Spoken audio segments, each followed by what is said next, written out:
Teniški navdušenci, lepo pozdravljeni. Se vam je že kdaj zgodilo, da ste dobili najlepšo žogo, kratko, samo še za zaključiti točko, za zabit, pa gre žoga po svoje? Verjetno velikokrat. Danes si bomo pogledali, kako odpraviti to težavo.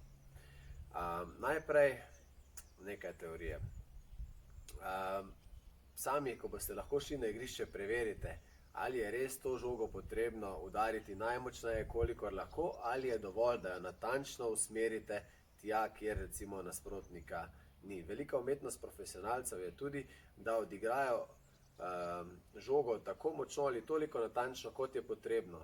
Če je igralec izven igrišča, je dovolj mogoče, da zabijajo žogo v sredino. In v bistvu to je prva faza, o kateri morate razmisliti. Ali je res potrebno se zaleteti v to žogo v narekovajih in jo udariti na polno, ali je dovolj samo priti do nje in lepo z kontrolo usmeriti žogo tja, ker ni nasprotnika, če jo pa še vrne, pa mogoče zaključiti še z volejem.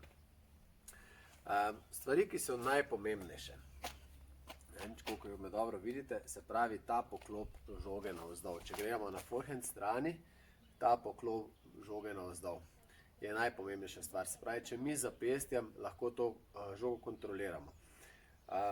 Ste že kdaj videli ping-pong servis na tenisu, da ga uporabljamo? Recimo sploh pri mlajših tekmovalcih, v bistvu, ko igrajo miniča ali te igre, vedno začenjajo s ping-pong servisom. V bistvu ta gib je ravno v bistvu zabijanje žoge.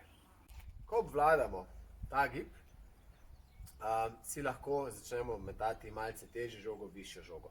Pa pripravimo lopar malce višje.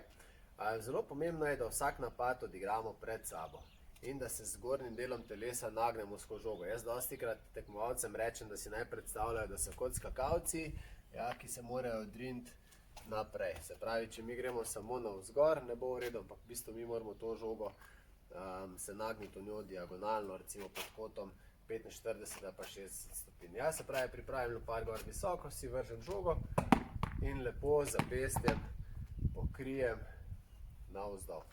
In spet.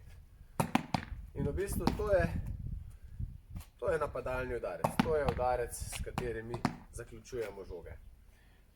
Naučili smo se že zadnjič gibanja pri napadalnem udarcu. Se pravi, eno gibanje je bilo leva-leva. Če tega niste gledali, pogledajte video, kjer smo delali prehod na mrežo. Se pravi, isto, vržem žogo, naredim to in leva-leva. Se pravi, vržem žogo, postavim, pokrijem in leva-leva.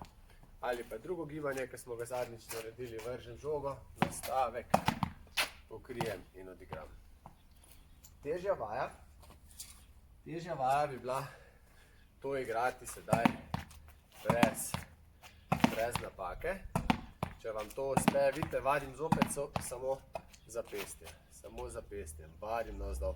Seveda potem ne boste žoge udarili toliko navzdol, ampak boste malo prilagodili ta kot. Ampak važno je, da poznate ta gib. Da poznate ta gib zapestjem.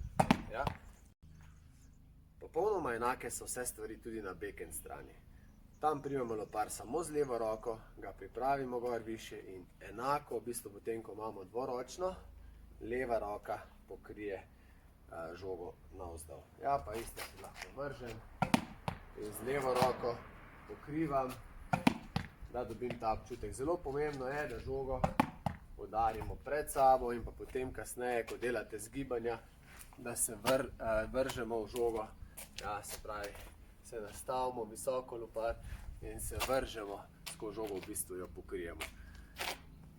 Tako, kot smo rekli, poiščite prazen prostor, ko boste imeli nasprotnika v mat potezi, dajte žogo tja in boste videli, da je veliko v tehniki, ne samo v moči.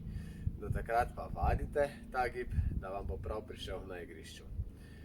Se vidimo zopet jutri v novem videu, do takrat pa ostanite zdravi in lep pozdrav!